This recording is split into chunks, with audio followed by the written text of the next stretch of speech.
ABP news में पिछले एक हफ्ते से ज्यादा वक्त हो गया है और हम लगातार चर्चा कर रहे हैं ज्ञानवापी मस्जिद को लेकर कि आखिर क्या अपडेट नया आ रहा है।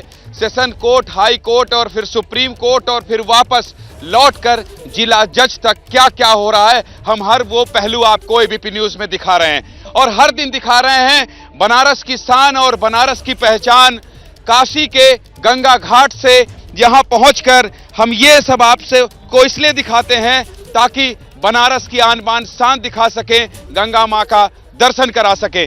हर दिन की तरह आज भी मेरे साथ सियासत दल के तमाम मेहमान होंगे और इनसे आपका परिचय करवाता हूं एक एक कर, क्योंकि जब बहस होती है तो अपना अपना पक्ष रखते हुए कई बार बहस तीखी हो जाती है। तीखी ना हो इसलिए कोशिश ये होती है कि सबको ये बताता रहूं कि आप इस दल से हैं, मुद्दे से भटक गए हैं। तो सबसे पहले परिचय करवाता हूं, कांग्रेस के वैभव त्रिपाठी हैं, अभी मुस्कुरा रहे हैं, कुछ देर बाद गुस्सा जाएंगे। उसके बाद मेरे साथ हैं शशांक शेखर त्रिपाठी हैं, ये संयोजक हैं बीजेपी विधि प्रकोष्ठ के, अभी से हर हर महादेव बता रहे हैं। आपका स्वागत। धन्यवाद, बहुत बहुत धन्यवाद। कालरा जी हमारे साथ हर दिन जुड़ते हैं, बीजेपी से हैं, पक्ष रखते हैं, बीच में गर्म हो जाते हैं, फिर उसके बाद नरमी बरतते हैं। आपका भी बहुत बहुत स्वागत है। इसके साथ ही मेरे साथ दानिश फरीदी हैं मुस्लिम पक्ष से, अब्दुल रहमान है मुस्लिम पक्ष से और आप हैं पगड़ी वाले समाजवादी पार्टी से। आप झगड़ा नहीं करेंगे, कल आप झगड़ा कर रहे थे। इसके अलावा नित्यानंद राय जी से मैं शुरुआत करता हूं अपनी बहस की, वो इसलिए क्योंकि ये कानूनी जानकार हैं और पिछले कुछ दिनों से एबीपी में आप देख रहे हैं कि ये बताते हैं कि आखिर इस मसले पर क्या होना है। कल एक बार फिर सुप्रीम कोर्ट से वापस जिला जज के पास आ गई है सुनवाई करने की तारीख। कल क्या होना है, 23 तारीख से एक बार फिर ज्ञानवापी मसले को लेकर राय साहब सुनवाई होनी है। कल क्या क्या होगा कोर्ट में, संक्षिप्त में सरल भाषा में आप हमारे दर्शकों को समझा दीजिए। ऑनरेबल सुप्रीम कोर्ट के आदेश से फाइल जिला जज महोदय के यहाँ पहुंच गई है। ऑनरेबल सुप्रीम कोर्ट का क्लियर कट एकदम स्पष्ट आदेश है कि पहले ऑर्डर 7 रूल 11 का डिस्पोजल होगा। ऑर्डर 7 रूल ऑफ 11 जो होता है वो रिजेक्शन ऑफ प्लेंट, मतलब जब कोई वादी किसी अदालत में मुकदमा दाखिल करता है और प्रतिवादी को इशू नोटिस होता है तो प्रतिवादी यह को लगता है कि ये जो दावा है मुस्लिम पक्ष, हाँ, इसमें मुस्लिम पक्ष ऑर्डर 7 रूल 11 की एक एप्लीकेशन जनवरी माह में दिया था जो कि कोर्ट ने खारिज कर दिया था। उसी के खिलाफ ये एसएलपी में सुप्रीम कोर्ट गए थे। फिर से सुप्रीम कोर्ट ने जिला जज के पास नहीं, सुप्रीम कोर्ट गए थे। तब सुप्रीम कोर्ट ने ये जो कल परसों का आदेश सुप्रीम कोर्ट का, जिसमें उन्होंने कहा कि पत्रावली अब सेशन कोर्ट सुनेंगे, सिविल जज सीनियर डिवीजन नहीं सुनेंगे, पहले ऑर्डर 7 रूल 11 का डिस्पोजल होगा, फिर इसमें वजू जो होता है वो डीएम उसको देखेंगे और तमाम बातें ऑनरेबल सुप्रीम कोर्ट ने कही थी। लेकिन अब कोर्ट ने ऑर्डर 7 रूल 11 जो एसएलपी में गए थे फिर से बैक कर दिया है और अब जिला जज कल ऑर्डर 7 रूल 11 पे सुनवाई करेंगे। मतलब कि जो मुस्लिम पक्ष का ये कहना है कि ये मुकदमा वर्शिप एक्ट से बाधित है, इसलिए ये मुकदमा नहीं चल सकता। तो अब जो है कल की जो स्थिति है, तो अयोध्या से मांग उठ रही है कि प्लेस ऑफ वर्शिप एक्ट 1991 भी, उसमें भी संशोधन होना। पॉलिटिकल या रिलीजियस डिमांड से कोर्ट बाउंड नहीं है। नंबर एक बात, कोर्ट अब क्या हो सकता है? कल देखिए, यदि कॉपी जो सुप्रीम कोर्ट में जो कॉपी 7 एसएलपी की कॉपी है, यदि सभी पक्षों को रिसीव हो गई होगी तब तो कल ऑनरेबल कोर्ट कहेगी कि आप लोग ऑर्डर 7 रूल 11 पे बहस कीजिए, हम इस पे आदेश पारित करेंगे। तो कल और यदि कोई पार्टी को कॉपी रिसीव नहीं होगी किसी कारण से तो वो कॉपी की मांग करेगा और यदि कॉपी की मांग करेगा तो डेट भी पड़ सकती है। तो ये फिर स्पष्ट करिए कि लोग ये भी सोच रहे हैं कि अब सुप्रीम कोर्ट ने कह दिया है जिला जज को, तो ये जो वजू खाने को लेकर एक याचिका थी, इसके अलावा दीवार को लेकर याचिका थी, उस पर क्या हो सकता है? कल उस पर कल कोई सुनवाई नहीं होगी। ऑर्डर 7 रूल 11 पे सुनवाई होगी। सुप्रीम कोर्ट का एकदम स्पष्ट क्लियर कट आदेश है। तो उसमें रिजेक्शन ऑफ प्लेंट का जो प्रेयर है मुस्लिम पक्ष का, इसीलिए कल दोनों पक्ष के लिए करो या मरो की स्थिति है। दोनों पक्ष अद्यतन जो इस पे केसला है, जो वर्शिप एक्ट के जो इंटरप्रिटेशन है, व्याख्या है, को लेकर मुस्लिम पक्ष दावा कर रहा है, जिसको दावा कर रहा है, तो उस पर उनकी जबरदस्त तैयारी होनी चाहिए दोनों पक्षों की, और दोनों पक्षों के लिए करो मरो वाली स्थिति। क्योंकि या तो यदि मुस्लिम पक्ष की याचिका खारिज 7 रूल 11 की यदि पिटीशन वो एप्लीकेशन खारिज होती है तो फिर उनके पास अब कोई विकल्प नहीं बचेगा, फिर मुकदमा मुस्लिम पक्ष के पास। हाँ, और यदि हिंदू हिंदू पक्ष के खिलाफ जाता है तो फिर वो जहां से चले थे वहीं पहुंच जाएंगे, मतलब प्लेंट ही रिजेक्ट। करो या मरो, राय साहब ने बहुत अच्छे तरीके से समझाया। कल करो या मरो की स्थिति है। और अगर आप ये सोच रहे हैं कि कल वजू खाने को लेकर जो सरकारी अधिवक्ता ने याचिका लगाई थी उस पर सुनवाई नहीं होगी, इसके अलावा जो दीवार गिराने को लेकर महिला वादियों ने लगाया था उस पर भी सुनवाई नहीं होगी। कल पहले यह तय होगा कि इस पर बहस होनी चाहिए या नहीं। ऑर्डर 7(1) रूल 11 पे बहस होगी, रिजेक्शन ऑफ प्लान की, जो ये supreme court, honourable supreme court का स्पष्ट आदेश है कि पहले इसका डिसाइड करिए तब आगे प्रोसीड कीजिए। आगे प्रोसीड तब करेंगे। करो या मरो की स्थिति क्या कह रहे हैं? करो या मरो, रिजेक्ट तो नहीं हो जाएगा सब जैसे ये कह रहे हैं? माननीय जो प्लेसेस ऑफ वर्शिप एक्ट 1991 है उसमें स्पष्ट रूप से लिखा हुआ है कि यदि किसी भी प्लेस जो धार्मिक नेचर का है उसका नेचर की जांच में कोई भी रुकावट नहीं है, ऐसा माननीय उच्चतम न्यायालय ने कहा। यह जो मुकदमा है यह टाइटल सूट नहीं है, पहली बात। दूसरी बात यह कि इसमें जो नेचर ऑफ वर्शिप प्लेस है उसके निर्धारण की चर्चा होनी है, इसीलिए ऑर्डर 7 रूल 11 से यह बाधित नहीं होगा।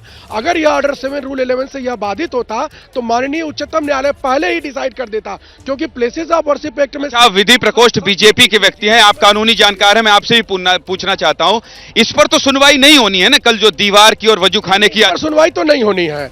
और जो स्टे लगा हुआ है, जो वजू खाने पर स्टे है, जहां हमारे तो जो राय साहब कह रहे हैं करो या मरो की स्थिति तो ऐसी भी है क्या? जी जी बिल्कुल ऐसी स्थिति तो नहीं होनी चाहिए, क्योंकि हमारा जो वर्जन है या माननीय उच्चतम न्यायालय के जो निर्णय का हम लोगों ने अवलोकन किया है उसके अनुसार हमारी स्थिति स्पष्ट है कि जो हिंदू पक्ष का दावा है वह डिसाइड होगा हिंदू पक्ष में, और ऑर्डर 7 रूल 11 इनका खारिज होगा।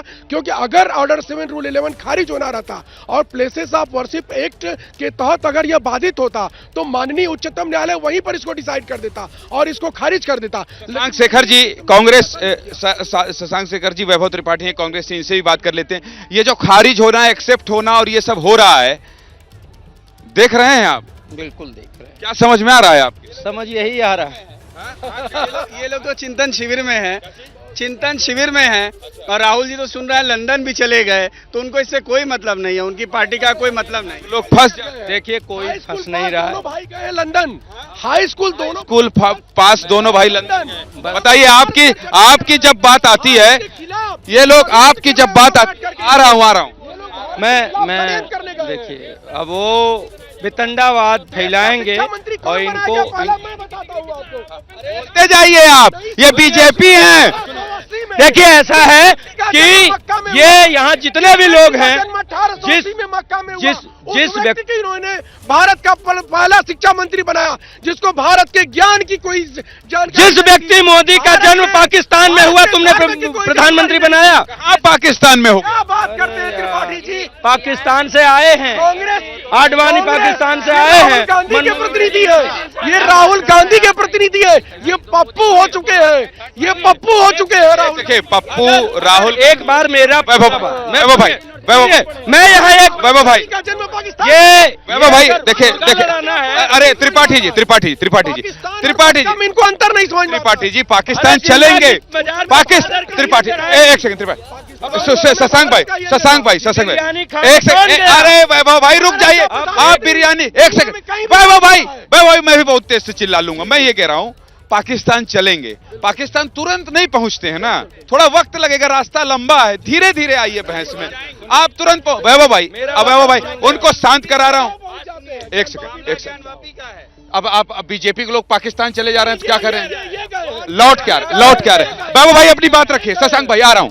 देखिए ऐसा है, यहाँ जितने भी लोग हैं वो सबको न्यायालय पे भरोसा है, और जितने सनातनी हैं उनको बाबा विश्वनाथ पे है कि नहीं, पूछ लीजिए। आ रहा शशांक भाई ना, जब सबको न्यायालय और बाबा विश्वनाथ पे भरोसा है तो प्रभु मैं ये कह रहा हूँ कि देश की अन्य जो कुपोषण की समस्या, बनारस में 55,000 बच्चे कुपोषित हुए हैं। बात करते हैं डीएम अभी एक से, अरे ये लड़ने लगे। दानिश फरीदी मुस्लिम स्कॉलर हैं, इनसे बात करते हैं। ये कांग्रेस बीजेपी के लोग हैं। देखिए ये आ रहा हूं शशांक भाई, आप बहुत एनर्जी, फुल ऑफ एनर्जी में आए हैं, मैं समझ रहा हूं। मैं ये कह रहा हूं आज मैं गया था बाबा विश्वनाथ के दर्शन करने। एक बात तो तय है, देखिए शशांक भाई आपकी जानकारी के लिए भी बता रहा हूं कि आज मैं गया था दर्शन करने। जो लोग आ रहे हैं वो मस्जिद के चारों तरफ परिक्रमा लगा रहे हैं, नंदी के पास जाके देख रहे हैं कि आखिर कौन सी दीवार है तोड़ने की। और सबसे ज्यादा चर्चा और बहस, मेरे साथ मेरे कैमरा पर्सन सहयोगी निखिल रस्तोगी और दुर्गेश भी थे। हम लोग बहुत देर तक वॉच किए। शशांक भाई, लोगों में जिज्ञासा है, लोगों में जिज्ञासा है। दानिश फरीदी, मैं आ रहा हूं आपके पास। दानिश फरीदी, आपसे आप कुछ कहना चाह रहे थे इन दोनों की बहस सुनकर, क्या कहना चाह रहे थे? पहले अपनी बात रखिए, फिर मैं सवाल पे आऊं। कहना चाह रहा था, जनता को ये लोग बेवकूफ बनाते हैं। एक बोलते हैं कि पाकिस्तान गए, एक बोलते हैं कि पाकिस्तान वो जाएंगे क्योंकि वो प्रधानमंत्री है। तो ये बताइए कि विदाउट प्रोटोकॉल कौन प्रधानमंत्री उतरता है? पहली बार इनके काउंटर फंस गए पाकिस्तान में आप। हाँ, शेखर जी फंस गए, एक सेकंड, फंस गए आप पाकिस्तान। हम क्यों फंसे? यहाँ पाकिस्तान का जिक्र किया, आप उतरने चढ़ने लगे। यहाँ डिबेट हो रही है। नहीं आ रहा हूं। आपने बात की, आप प्रतिनिधि हो गए। हम बात कर गए तो हम प्रतिनिधि हो गए। आप अगर आप अपनी बात इधर बोलिए। देखिए, अब मेरी बात समझिए। ये लोग गुमराह करते हैं। कांग्रेस बीजेपी सिक्के के दो पहलू हैं। इन लोगों को महंगाई रोजगार पे जब ये पक्ष में होते हैं तो इनको वही महंगाई खूबसूरत लगती है, जब विपक्ष में होते हैं तो डायन लगती है। ठीक है, अरे बहुत खुशी हो गई। 10 रुपए, एक मिनट। राशन कंट्रोल के दुकान पे किसी की जाति या समुदाय पूछ के दिया जा रहा है क्या? फ्री? ये देखिए, आ रहा हूं, पकड़े, आपको पूरा वक्त दूंगा। दानिश भाई, ये बात तो खैर आपको माननी पड़ेगी कि देखिए, संबित पात्रा भी, आ रहा हूं बहन जी, संबित पात्रा भी ये कहते, आ रहा हूं। अरे आप पगड़ी वाले, आ रहा हूं। आप ये बताइए, ये तो मानना पड़ेगा ना, कौन लड़वा रहा है? सबको तो मिल रहा है। देखिए, डिबेट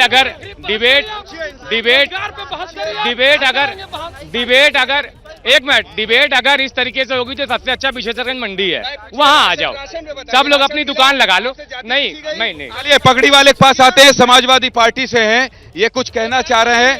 नहीं, नेता तो किसी पत्थर पे तिलक लगवा देते हैं। इनके नेता तो किसी पत्थर पे तिलक, आपका रजिस्ट्री कराए हैं, भगवान का बैनामा कराए हैं, आप एग्रीमेंट कराए हैं। भगवान श्री कृष्ण के वंशज होने का अगर पारी पारा डिबेट कराएंगे तो अच्छा रहेगा। आ रहा हूं। भी सुना पाएंगे। सुन लीजिए, हमारी बात सुन लीजिए। अभी इन्होंने कहा, सुन लीजिए, अभी बात सुन लीजिए भाई, बात सुन लीजिए। आप अभी राशन पे बात किए, चुनाव के पहले लंबा भाषण दिए। चुनाव के पहले आपने गाइडलाइन क्यों नहीं जारी किया भाई? जब सरकार बन गई, आजम खान साहब को तो सुप्रीम कोर्ट ने बेल दिया, आप तो बेल दिए नहीं। आप तो वहां जाके विरोध कर रहे थे। क्या नाम है आपका? श्रीपति मिश्रा। जी, आप ही के मामले में चुप कराने आया हूँ। ये मिल रहा है 8 लोग। सुनिए पगड़ी वाले, सुनिए, मैं आप ही के मसले पर चुप कराने आया हूं। मैं चुप कराने आया हूँ। अरे चुप कराने दोगे पगड़ी वाले भैया? चुप कराने दो। मिश्रा जी, बाबा शिव, हर हर महादेव। अब शांत, आ रहा हूँ। मिश्रा जी इधर से आ रहा हूँ। मिश्रा जी, ऐसे बहस नहीं करता, मैं ऐसे बहस नहीं करता। मैं ऐसे बहस नहीं करता। मिश्रा जी, आप मिश्रा जी देख, आप इनको बोलने दीजिए। हाँ, आप पारी सबकी समस्या सुनिए। जल्दी। जब सुप्रीम कोर्ट ने कह दिया जिला जज सुनवाई करेंगे, तो जिला जज साहब का फैसला न दीजिए। इतना बौखलाहट का है भाई, घबराहट का है? अच्छा, फैसला है, सुन ले। चर्चा नहीं तो अभी राशन की बात की, सुन लीजिए।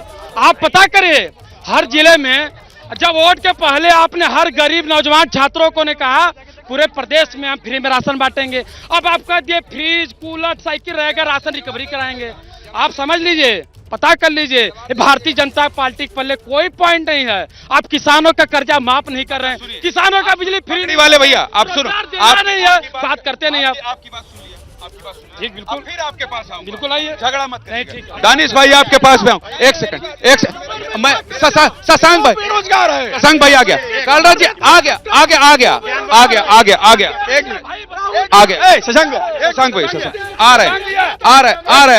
सुनिए, देखिए, मैं बोलूंगा, मैं जल्दी बोलिए, जल्दी। क्यों बोल रहा हूं?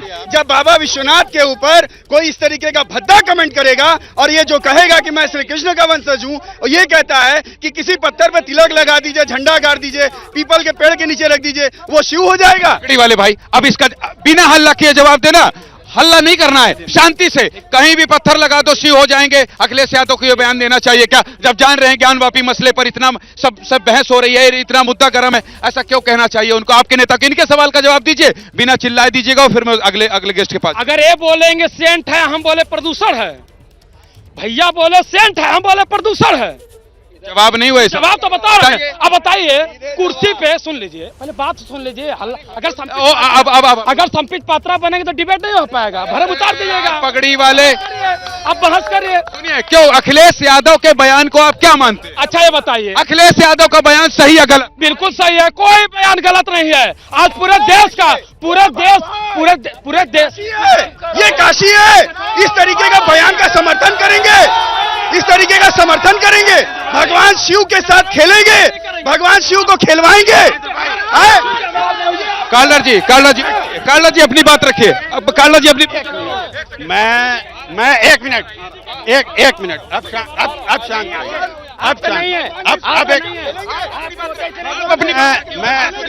मैं अपने सपा के भाइयों, एक मिनट, सपा के भाइयों और मुस्लिम भाइयों से ये पूछना चाहता हूँ, बकरीद की कुर्बानी तो मैंने बहुत सुनी थी। आज मैं टीवी देख रहा था, मैंने एक नई कुर्बानी सुन ली। सपा के एक सांसद और एक मुस्लिम नेता कह रहे थे कि अगर मस्जिद ली गई तो हम कुर्बानी देंगे। एक तरफ कहते हैं कि संविधान को मानेंगे और दूसरी तरफ कहते हैं कुर्बानी देंगे। आप देश में आग लगाएंगे, आप आग लगाएंगे देश में। ये शर्म नहीं आती आपको? आप देश में आग लगाने का काम कर रहे हैं। ओवैसी की कैसे हिम्मत हुई है कहने की कि हमने एक मस्जिद दी, अब नहीं देंगे? अरे एक मिनट, कैसे ओवैसी ने कहा? एक मिनट चुप रहिए आप। कैसे ओवैसी ने? एक मिनट भैया, कुर्बानी क्या होती है? आदमियों की कुर्बानी होती है। एक मिनट ओवैसी, एक मिनट ओवैसी, अरे एक मिनट, ओवैसी कड़ाल ठोक कर रहे थे। कालर जी आप ही के हैं, विधि प्रकोष्ठ के शशांक भाई। हाँ ओवैसी, हाँ ठीक है, ओवैसी ताल ठोक के कह रहे हैं एक बाबरी मस्जिद दी, अब हम और नहीं देंगे। दूसरी नहीं, दिन भर से कह रहे हैं सब लेंगे, हम सब लेंगे। एक सेकंड मिश्रा जी, एक मिश्रा, आप बीजेपी से? हाँ नहीं, मैं बीजेपी का कार्यकर्ता हूँ। सुनिए एक सेकंड, हाँ बावल, सब मस्जिदें ले लेंगे। बाबा विश्वनाथ का पुत्र हूँ। एक सेकंड, सब मस्जिद ले लेंगे। सुनिए, नहीं मिश्रा जी, सब मस्जिद ले लेंगे, एकदम लेंगे। कानून के दायरे में रह के बात कीजिए। मिश्रा जी देखिए, मिश्रा जी ऐसी बहस नहीं हो, ऐसी बात नहीं। देखिए एक नेशनल चैनल में आपकी बात जा रही है कि कानून के माध्यम से ही लूंगा। मैंने, हम लोग जब श्रृंगार गौरी पे गए हैं तो कानून के माध्यम से ही गए हैं। हम जवाब दीजिए, आप जल्दी जवाब। एक मिनट, आप 10 सेकंड में जवाब मत करिएगा। 10 सेकंड में कोई जवाब नहीं है। बताइए। इनका ये मामला था कि कुर्बानी देंगे, हमने कुर्बानी लेने की बात की। ये लोग लिए हैं। एक मिनट भाई सुनिए, एक मिनट सुनिए। हमने ये कहा कि हम अपनी जानें देंगे, किसी की जान नहीं लेंगे। हमने ये बोला है। Sanatan Dharma we are not and parliamentary act doing act. ठीक है, अच्छा ठीक है।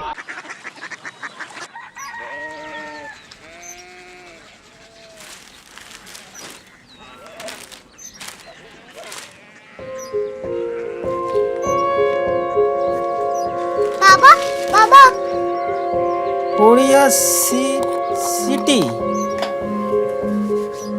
जानी ना?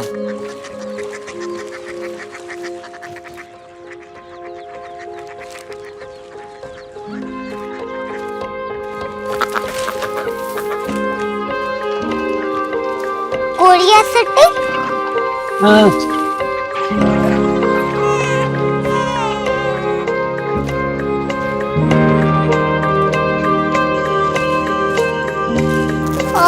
कोरिया सिटी कहाँ पे है? शहर अंग्रेजी लगे हैं।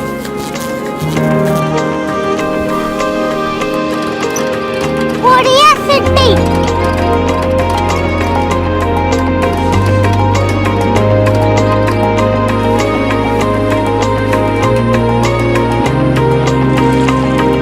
वो बहुत दूर है।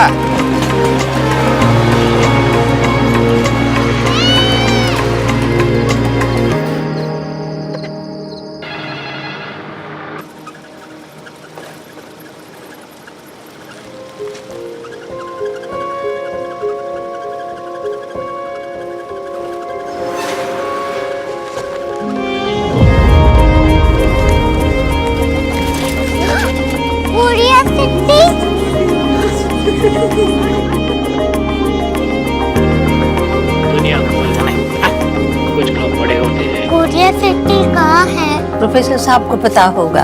हो, ये छोटा वाला ग्लोब लगता है। और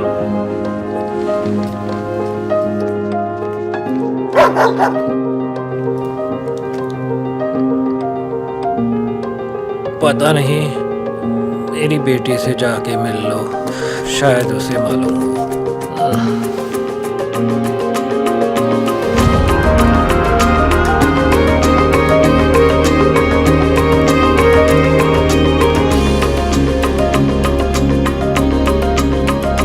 हाय, बाबा ने भेजा है। Come here. Korea city. Korea city नहीं, क्यूरियोसिटी। वो क्या? That's what brought you here? जो तुम्हें यहाँ तक ले आया। क्यूरियोसिटी।